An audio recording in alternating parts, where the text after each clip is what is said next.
Welcome to the PowerUp by GOGI Reality Check meeting. I'm Coach Catherine. I'm a Train the Trainer specialist, and I'll be the coordinator today. Joining me is Coach Johnny Howe, who will be facilitating this PowerUp series along with me.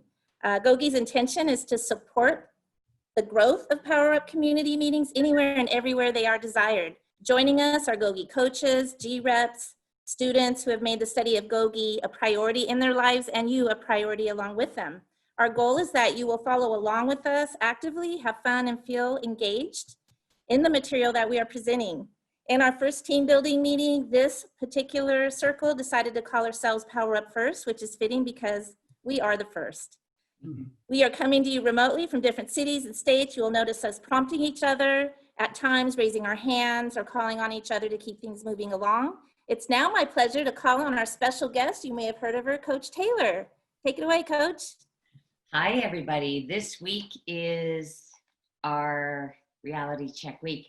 So if you have this book, you're going to find it on page 302. If you have a handout or whatever, that's going to work for you too. But the key is reality check is studied on these days this week. So it's the third week of March, the third week of June, the third week of September, and the third week of December. However, if it doesn't fall into that calendar date right now, you can still join this meeting. It's not a big deal. But ideally, that's when you study reality check, because that's when everybody studies reality check. Okay, all right, off we go. Johnny?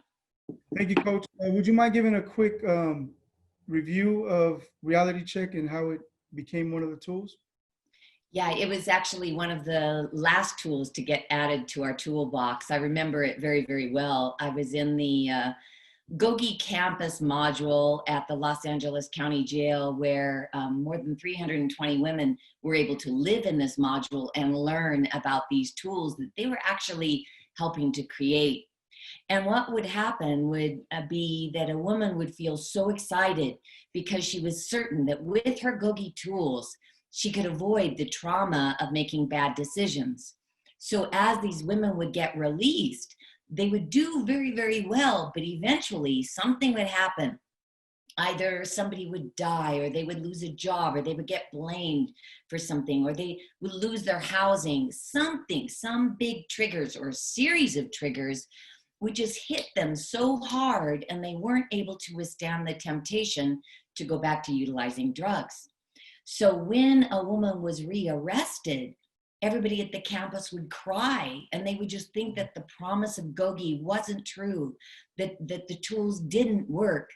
Well, we had one girl who got rearrested, and she came back into the campus, and she was all smiles. She was so happy, and the girls are saying, "How could you smile? You betrayed us. You went back to your drug addiction." And she said, "No, I stayed out longer than I ever have. It's the biggest win in the world. I stayed out months. Usually I only stayed out weeks." And that's when reality check was born, because she said, "Well, hey, yeah, I went 10 steps forward, but I'm only 2 steps back. I'm 8 steps ahead." And that's when reality check got added to our toolkit. The important thing to remember in change is it's very rarely black and white. It's very rarely, we've done this all our life and now we're just going to do this. More often than not, it's 10 steps forward, 2 steps back. 10 steps forward, 11 steps back. 10 steps forward, 2 steps back.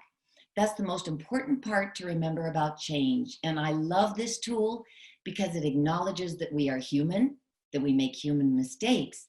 But if we keep moving forward and we don't get sideswiped by those too many mistakes, we're going to be just fine. So that's the history of reality check.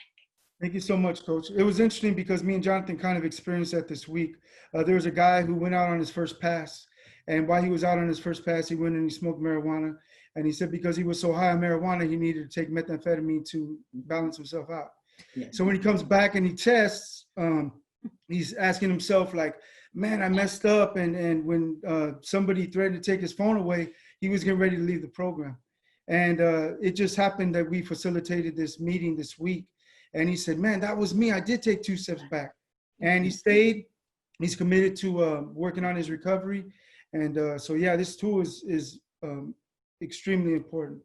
So at this time, we're going to pass it to Robert to start the meeting. Good morning, everyone. Okay, so start your meeting. The GOGI tools are studied worldwide according to the GOGI calendar of study. We unite with others according to this schedule, so no one will feel they are alone in their effort to make positive decisions. We believe in everyone's ability to benefit from the positive community of individuals united on the GOGI calendar of study. Therefore, we call this PowerUp reality check, meeting into order, and we join in the tool being studied by students of GOGI everywhere. Now I'm going to do a quick review of the tools so that we can once again readdress them. So the first one, we got Boss of My Brain, belly breathing, 5-second light switch, positive thoughts, positive words, positive actions, claim responsibility, let go, forgive, what if, reality check, and ultimate freedom. The PowerUp purpose. The objective of PowerUp community meetings is to reinforce the use of GOGI tools and the support of positive community experiences. We accomplish our objective through the study of the GOGI tools shared in the peer mentor circles according to the GOGI calendar of study. Thank you so much, Robert. Awesome No job. worries. So at this time, we're going to do a check-in. Like we do our check-ins a little bit differently each time. So this time, we're going to check in as a car. So what I mean by that is think of a car that reminds you of yourself today or this day forward, looking forward. So for myself, I'm going to say a Mustang because I'm excited. I'm ready to go. I'm going to probably be going at high speeds. I'm driving my wife, and she doesn't really care for my driving. And I just enjoy being out there and driving around. So I'm going to pick Miss Cynthia. Good morning, everyone. Today, I'm a convertible. And I'm a convertible because I'm going to enjoy the day. I'm going to enjoy the cool breeze. And I'm going to buckle my seatbelt because Johnny's driving me. And he's a little crazy driver. For those of you that have been in the car with him, you know. No witnesses. So I'm going, yeah. So I'm going to pick Coach Carlson. This is a hard one, but I guess I'll say my first car ever. I'm a Sunbird. I'm a Sunbird. So I'm going to spread my wings and fly today. I'm going to get out and get some sun because I know that I need it. And it also takes me back to my youth when that was my first car. So I'm a Sunbird. I will pick Ernie. Good morning. Okay. Gosh, I've been waiting on this car thing for a while. So I'm going to say I'm going to be a 1968 Chevy Camaro, all muscle, all forward. And my reverse has been thrown off my transmission. I'm going straight ahead. So 1968 Chevy Camaro. So I'm going to go with Robert. All right, so there's a lot of choices, but I've just recently fallen in love with this truck. It's called the Ford Raptor. It's a very expensive truck, but it's very rugged like me, very bulky like me, and, and it's perfect for being outdoors, which is something that I've really grown to love to do. You know, I've grown up in the city my entire life, and I have rarely explored nature. And I have some amazing friends and brothers who have started to introduce me into nature. So all of a sudden, I think I went from a city guy to a country guy. So the Ford Raptor fits me perfectly. With that, I will go to Jonathan. Jonathan. But I There you go. didn't realize that although I was unmuted, I had to unmute myself too. All right. Can you guys hear me though? Yeah. Can you hear me? Okay. Yes. All right. So the car that I will pick, I'm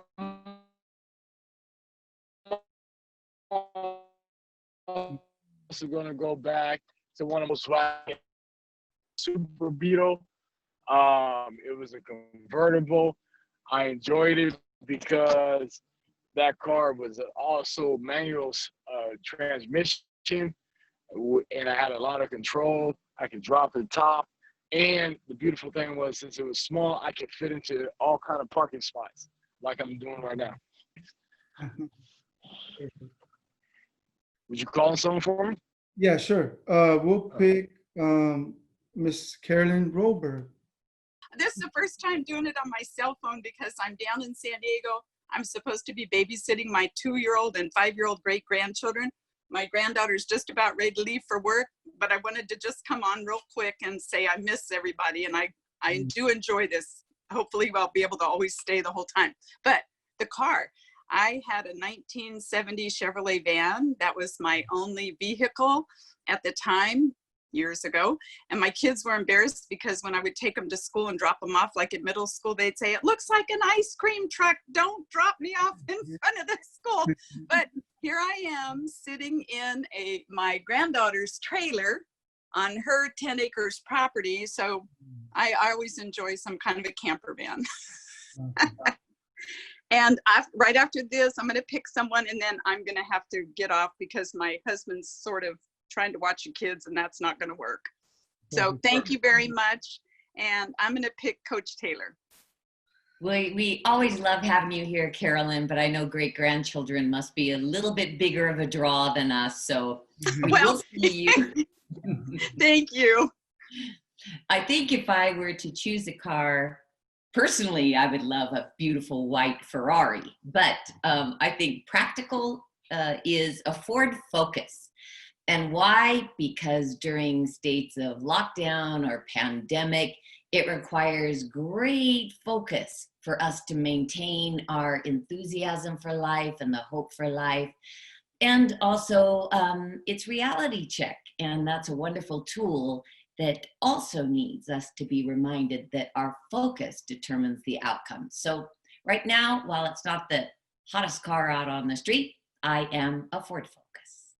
Amen. Let's see, Joanna. Hello everybody. I feel like I'm gonna say a Honda Civic because that's the car that I learned how to drive in like a couple years ago. And I feel like taking this time at home, I've been learning a bunch of new skills to apply. So I'm gonna go with a Honda Civic. Perfect. I'll pass it to Coach Catherine. Thanks, Joanna. I am gonna get nostalgic, and it's a reality check that where I came from and how far I've come. In high school, my first car was a 3-on-the-tree Chevy step-side lowrider truck that my dad painted yellow for me. And it was also the first car that I drove down to start college in California. So it brings back really fond memories. My favorite color, thinking a lot about my dad right now. So thanks, that was a good one, Coach Johnny. Let's go with Coach James. Hello. I was going to say a beetle, like a bug, but I think Coach Jonathan already said that, so I'm going to change it to a PT Cruiser. And the reason I say a PT Cruiser is because it's compact, reliable, and it's good on gas. And that's what I have to be. I have to be reliable. I have to be able to compact everything that I do into a nice little bunch, and I have to be reliable. So I would like to take the PT Cruiser as my go-for car. Yeah. As my spirit car. Okay. So now I don't know who's left. Neil, and Ronald Kennedy. Okay, I'll go with Ronnie. Hello. Morning, Ronald. Morning. How y'all doing? I still can't get my camera to work, I don't think. So I'm still trying to figure that part out. I'm gonna get kind of specific. I would be a 1999 Ford F-350 7.3 Power Stroke Turbo Diesel, 6-speed. You know what I mean? That's the truck I drive. So it's a 4-door. I got plenty of room for people. I'm a workhorse, and there ain't too many loads you can put on me that I can't carry. Man. Nice. Awesome. And I owe that to GOGI. So we'll pick Danny. Checking in as any car you want to be, how you feel, and what car would you choose? Good morning, everyone. Today, right now, I would have to choose a Toyota Camry, 4-cylinder. Easy going, not in a rush to get nowhere, but I am going to get to where I'm going, and I'm gonna enjoy it. Easy does it. Go get ready for whatever the day has. So I'm gonna just cruise through the day. Perfect. Thank you. And I'll pick whoever's left. Yeah. Okay, I don't know much about cars. I've only driven about 2 in my life, so I want to be in an electric car. All my cars have really bad gas mileage, and I feel like that's pretty bad for the world. So I want to be an electric car. I don't know who makes those. I could be a Tesla, but that's a bit too far out there for me. So I'm an electric car. Perfect. Thank you. So at this time, we're gonna invite maybe a couple people to share their experience with either last week's tool or this tool. Couple volunteers. Ernie? Let me unmute myself here. Yeah, good morning. Thanks for having me. I would like to talk about this week's tool, which is reality check. As you all well know, I've been looking forward to my transition ending at the specified date, and it didn't go that way. So I'm still in Escondido. I'm good here. Of course, I wanted things my way, and when it didn't happen, I just laid around. I before I realized it, I was hit with the fact that I didn't do nothing for 2 days other than wait for a phone call or for certain communication to come through that never did. I felt pretty bad about myself when I took inventory at night, because even my chores here suffered because of it. I straight out ignored them. And I justified my actions. So I sat on my bed and I told myself, man, I need to check myself. And as soon as I said that, reality check came into my mind. And I picked up my book and I went through it. And I know that I was feeling like a victim. I was feeling depressed. And I knew that with those emotions running through my body, that they can go a lot further.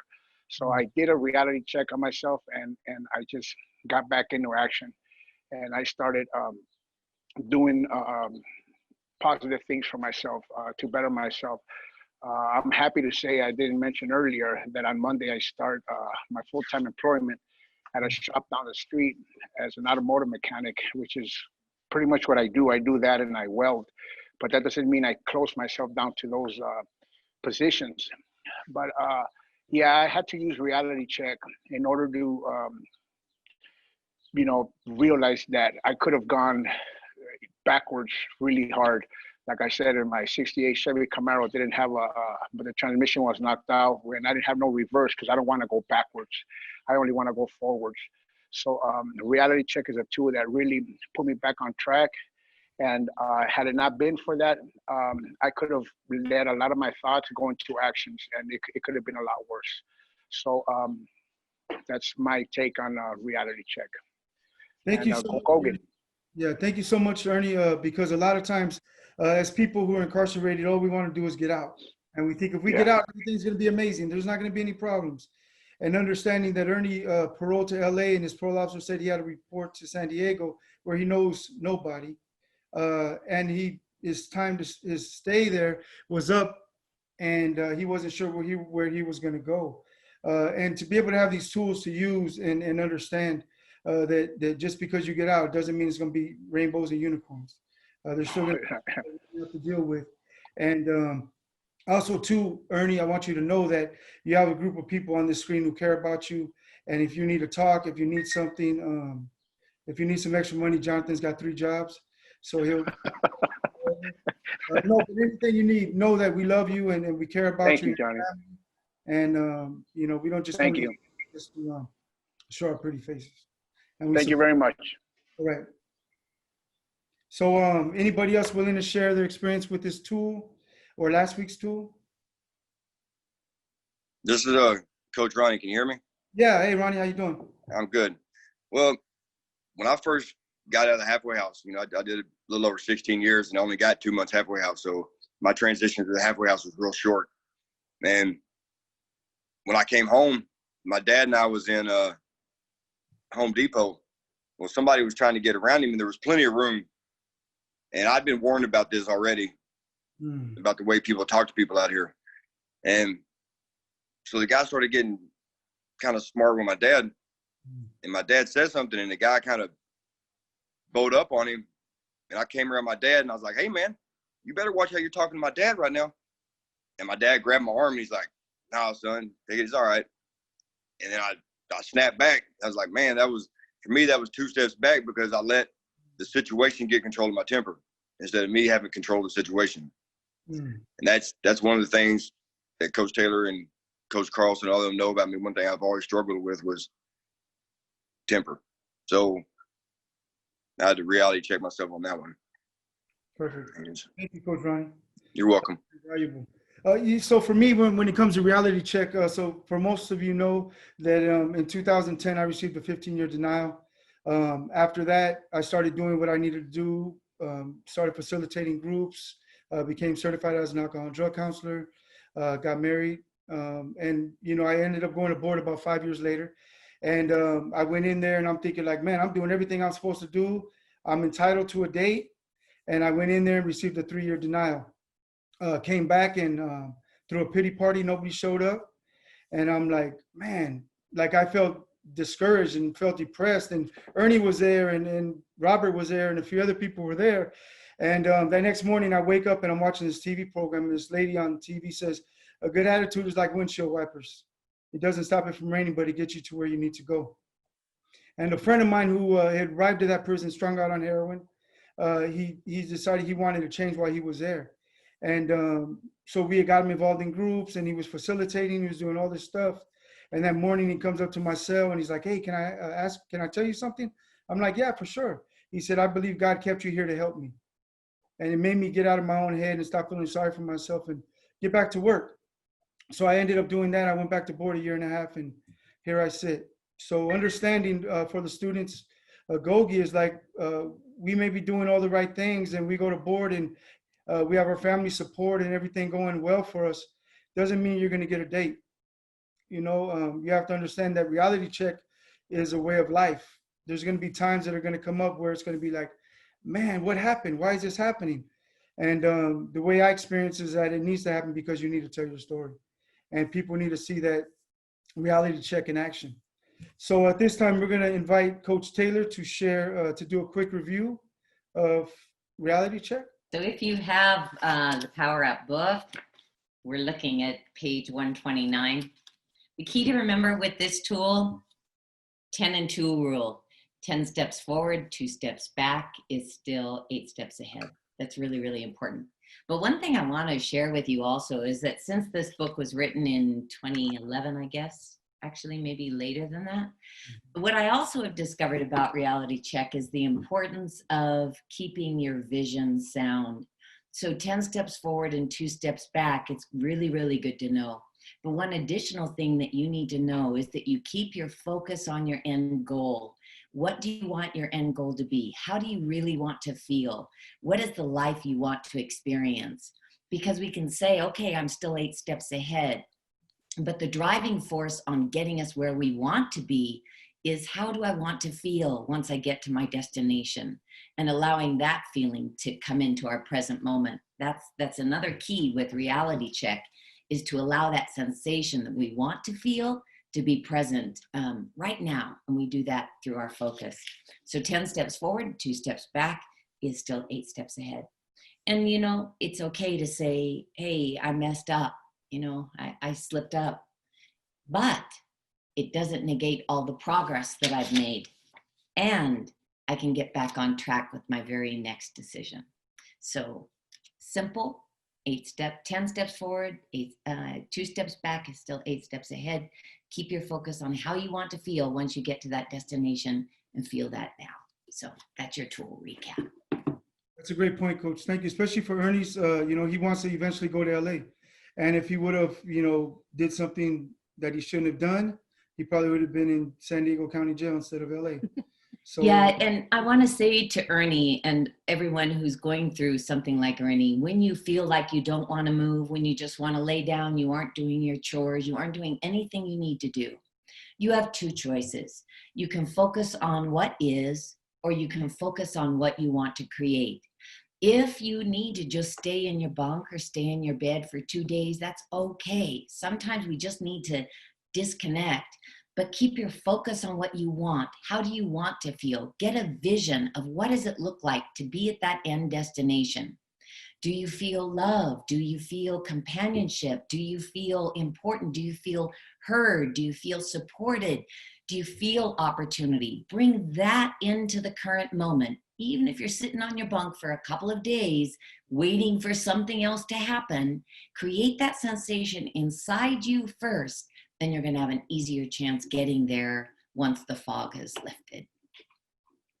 thank you so much, Coach. So at this time, we're going to invite a couple of individuals here to participate in an activity. So the activity is this. Each group member, we're going to just invite a couple, is asked to share one instance where they naturally use reality check, even if they did not know it was a GOGI tool. Understanding that we often use reality check each day will help group members acknowledge the current use of this tool. And I think this is so important because a lot of times we may be using these tools, but we don't realize we're using them. And something that someone shared with me really quick is that they said when they were young, their dad would be like, hey, give me this tool, give me this tool. They didn't know the name of it. But when they went into the military, their toolboxes not only have names of the tools, but they have cutouts. And he said it was so much easier just to grab the tool. And he says, GOGI reminds me of that when I need this tool, I can just grab it because I know the name. So Jonathan, before you leave us, would you be willing to share an instance where you naturally use reality check? So naturally,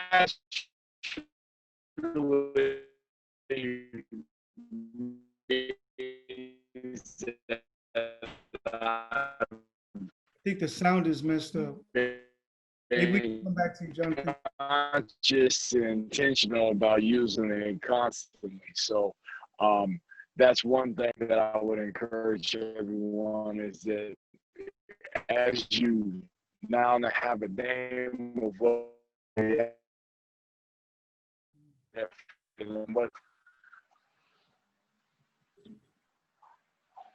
all right. Thank you. So what I heard him say is basically be intentional with this tool. That's what I heard him say. Anybody else willing to Robert? Yeah, for me, the 10 and 2 rule has worked phenomenally. It's been like a blessing. Reality check has, I was one of those guys who, and sometimes I still can be one of those guys who gets in his head about what could I have done different, what could I have said different, when I essentially fail, There's this other phrase that I'm familiar with is like failing forward, the 10 and 2 rule. You're still 8 steps ahead. I personally have to take inventory of how far along I've come every day.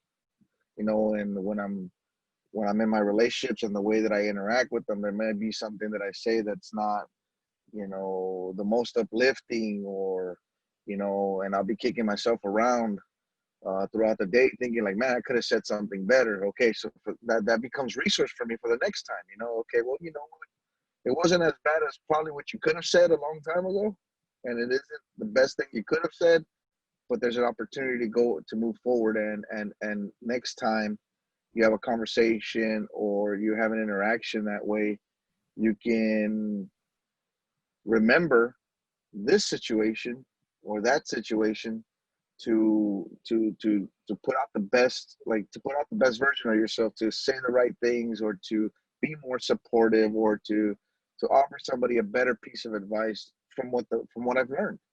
I think it's important. I think it's important that we acknowledge our successes, and being 8 steps ahead is a success. I mean, for me personally, it is. It's to me, it tells me that I'm making the effort, and even though I may fall back 2 steps, I'm still 8 steps ahead, and I'm learning as I go. Failure is an opportunity to learn, an opportunity to figure out where am I failing and how am I failing, and then find a solution to move me forward. So I use it every day. It's one of those tools that you live and breathe. I truly believe that. So that's it's been an immense asset for me, and a phenomenal resource in every aspect of my life. So you know, I'm appreciative of it. So that's my piece, you know. Thank you, Robert. Cynthia, did you want to share something? Um, yeah, so I'm fairly new to GOGI, like the tools, I'm still learning, but I wasn't aware that I do use this tool often. I complain a lot about work. I guess I shouldn't complain because there's so many people that don't have jobs. So I tell myself, well, these girls never show up to work. They leave us so much work. But instead of complaining, Coach Johnny pointed out, instead of complaining, why aren't you happy you have more work? And I was like, you know what? That's a very good perspective. So instead of me complaining about how nobody shows up, I'm going to show up every day with a better positive attitude and just knock my work out. And, you know, it makes me look better and I learn more. So I'm busy. And so I think that's one way I use this. And I wasn't aware of. And if your friends who aren't showing up at work and you're watching this, start showing up. Yeah, please. Thank you. So at this time, we're going to do our weekly statement of intention. So what this is basically, we want to state your intention for the week. It goes into exactly what Coach Taylor was talking about, your vision. It gives us an opportunity to stay focused on what we want. So for me, yesterday I had a conversation with one of the gentlemen that I got incarcerated with. He was deported to Mexico, and I found out that he hasn't been working for the last 4 months, and he actually lost his house. So one thing at our job is we have something called a food bank where they have beans and rice and stuff like that. And he was explaining how helpful that could be. So my intention is to find a way to get this food to him. I'm on pro, I can only go 50 miles, but I believe when you put that intention out there, you can make it happen. So if you're watching and you're going to Mexico and you can go from Watts to Mexico, let me know. We got some food for you. So at this time, I'm going to pick Coach James. And where are the kids at, Coach James? My daughter's here right now. She's with my wife. My son's still asleep. I'm surprised, but Tell him there's a GOGI meeting going on. He's got to wake up. yeah, really. I'm looking at the time. I thought he'd be up by now. What was it that I was called on to do one more time? Your intention of the week. My intentions of this week would be to make sure that my household is still intact, to make sure that my kids and everybody has everything that they need. Been trying to go to the grocery stores and stock up and stuff like that. You know, looking at the news, they're saying stuff like you need to get more stuff, and you never know, things may happen, they shut down or whatever. So I'm just trying to make sure that I got all the stuff, all the essentials that I need to make sure that my kids are okay, the Pampers and milk and everything, and then food, of course, for us to be able to, you know, be okay with. And then other than that, just stay positive and keep following the tools and do the stuff that I've been normally doing. Stay ready so I don't have to get ready. That's it. Yeah. Thank you. So do I call on somebody now, or okay? I will call on Tennille. Give her an opportunity to speak. Oh, well, I'm going to be seeing my dad for Father's Day tomorrow. So I guess just being positive in the life of my family and being a good example to my siblings and trying to make the life of my parents easier by being there and not being a burden. So that will be my intention for the week. I will pass it to Ernie. My intentions for the week are to stop stressing on that which I have no control over. Maintain communication with my family up in LA in a positive manner. They kind of pressure me a little, which I think pushes me over the edge. So I'm gonna try to use positive words with my family so they can also relax a little bit. And just be productive and positive at my new place of employment, which I start on Monday. So I'm not gonna worry about the rest. I'm just gonna let whatever happens, happens, and continue coming to the GOGI meetings. Thanks. Let's go with Joanna. My intention of the week is also around my family and stuff, since Father's Day is on Sunday. I just want to like give back to my parents a little more, and show them like I'm really grateful for everything. So I think that'll be my intention, just like putting my parents first and making sure they feel loved as well. I'll pass it to Coach Carlson. Thank you, Joanna. This week, my intention is pretty much in line with the tool. I've talked about this a lot with Coach Taylor and some other people about I tend to get into a mind frame of I have to do this and I have to do that. And kind of like Cynthia was saying, the perspective that I want to keep is I get to do this, I get to do that, that I'm fortunate to have the ability to do certain things and have certain things to do. So I need to keep that frame of mind and constantly apply reality check throughout the coming week to remind myself that when I fall into that type of thinking, I need to shift it to that this is a privilege, I get to do this. So that is my intention for the week. I'm going to pass to, Danny. Can you hear me? Yes. My intention for the week is to meet up with you, because I think I might be heading that way on Wednesday. So if you want to send something over there, maybe get in touch with you, and then we'll go from there. Perfect. Did you hear me? Yeah, I heard you. That's my intent for this week. Okay. See if we can make that happen. For sure. Definitely make it happen Wednesday.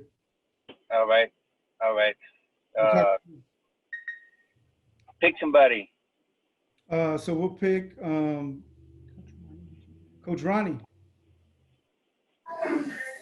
Hello. My intention of the week is to get my yard mowed, to fill up my dump trailer and take it to the dump. We have a bunch of old couches and mattresses and stuff around the property, and the biggest part is to use positive actions, positive words, and positive thoughts at my job, because I have a new supervisor and he is really a pain in the backside. He's, so he just started. He's one of the, so that's my intention, to try to go to work and keep a more positive attitude while dealing with him. Perfect. I'll pick Coach Taylor for you. Okay, I have an intention for this week. My intention is to be like the Ford Focus, to maintain a huge amount of focus on exactly what I am creating in my life and not to be deterred by anything. Knowing that if I do take 2 steps back, I'm still 8 steps ahead, but making certain that I'm the Ford Focus with that intention and focus. Raise your hand if you have not gone. Or Johnny, do we think we have everybody? Three Oh, people. Roberto, you're on. Okay, so thank you. My intention for the week is to show up. I got my first interview ever this week on Wednesday.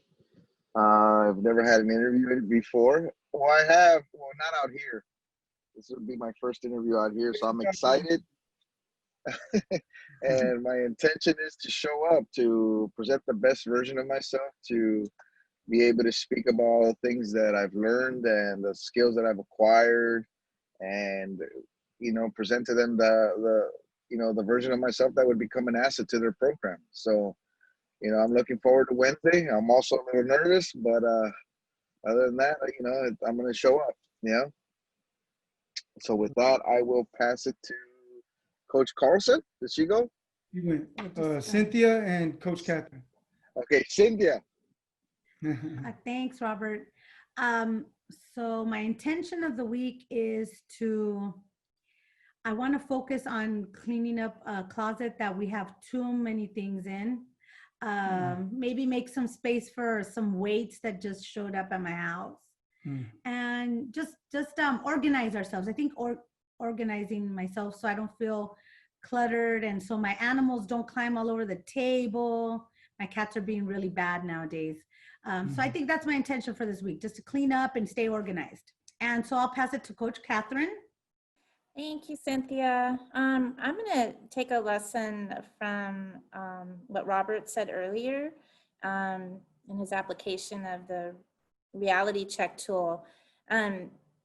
Failing forward doesn't have to be a negative statement.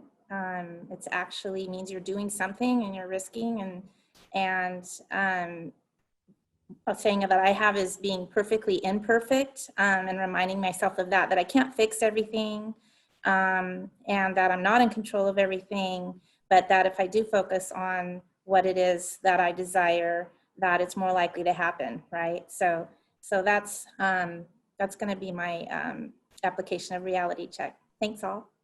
Thank you. I believe that's everybody. Anybody hasn't gone, you raise your hand. That's everybody. Perfect. So what we're going to do really quick is we're going to invite a couple people to participate in a thought-provoking question, which is, do you focus more on your past mistakes or your current successes, and why? So one more time, do you focus more on your past mistakes or your current successes, and why? Was that a hand, Coach Carlson? Did you raise your hand? I actually didn't, but I'm leaning on my arm. So, yeah, I can go. I think I've definitely made a shift to focusing on my current successes, but I would say that up until a few years ago, everything was dictated by my failures. So in terms of reality check, I would say that I catch myself pretty quickly. I can give an example. As of just yesterday, I got upset about something at work, and I immediately got irritated. And I remember in a meeting setting like this, kind of immediately saying, you're going to regret having this reaction to this situation, and you need to, even though you're reacting like this right now, you need to reel it back immediately, and you need to respond in a way that's effective and nice to everybody, and get it together. Basically, was my response to myself. And it worked. It worked out really well, and everything came together. So I guess my point there is that I was able to catch myself in the moment.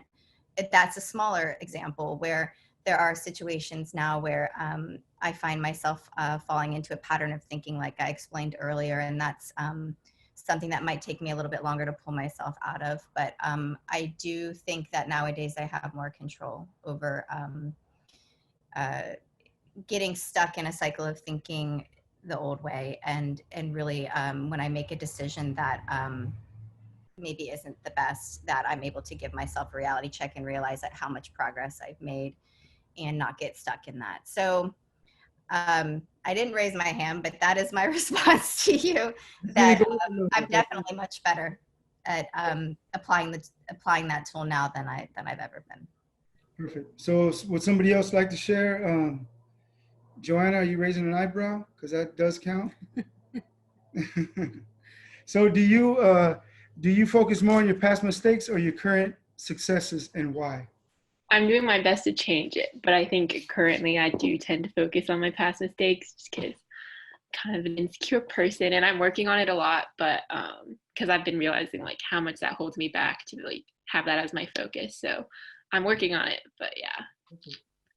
Yeah, I think that's a good point. Like Coach Carlson said, when we do focus on our past mistakes, sometimes we identify ourselves as those mistakes when that's not the truth. In reality, from my experience, is that we are who we want to be. And sometimes that's day by day, moment by moment. And realizing, and kind of like what Robert said, showing up as our best self. So doing that. One more person like to share? Do you focus more on your past mistakes or your current successes? Ronnie, I seen you raise your hand. Hello. I definitely focus more on my immediate successes. I used to be a very, very negative person, and then I figured, but through GOGI, I learned that most of my past failures were my own doing. So are my current successes. So by focusing on my old failures, I'm not getting nowhere. being stuck. So when I focus on my successes today, I'm moving forward, and that's what it's all about. Moving forward, a little at a time, each day getting a little better. So sometimes I have a little pity party, like you said, for myself, but not very often. I mean, I'm mostly focused on my successes today because I've had a job for 3 months, and that's the longest I've held a real job since 1995. So, you know what I mean? Yeah. That's it for me. So at this time, we're going to unite with our GOGI Pledge of Service. It's something we do at the end of every meeting. We're going to invite Coach James to recite the GOGI Pledge for us. Ready? Yes, sir. Okay. May our commitment to the study of GOGI grant us the joy of giving and receiving, so that our inner freedom may be of maximum service to those we love and infinite others. Thank you so much, Coach James. Thank you, everybody, for joining us. It was an amazing meeting, and continue to show up. We really enjoy having you guys here. This time, I'm going to pass it back to Coach Catherine. Yes, thank you. This concludes our meeting, our 8th meeting. Thank you, Coach Johnny Howe, special guest Coach Taylor, and all of our peer circle participants. This was a really engaged and participatory meeting, and we thank you for joining us, and all of you out there for joining us as well. We do hope that you'll return often for these PowerUp community meetings, ask others to join you in the study of GOGI, and continue to find ways to apply what you have learned. This is just the beginning of an ongoing series. As you can tell, we're just partway through, and these will be ongoing. And we look forward to spending time with you in the future. Have a great week.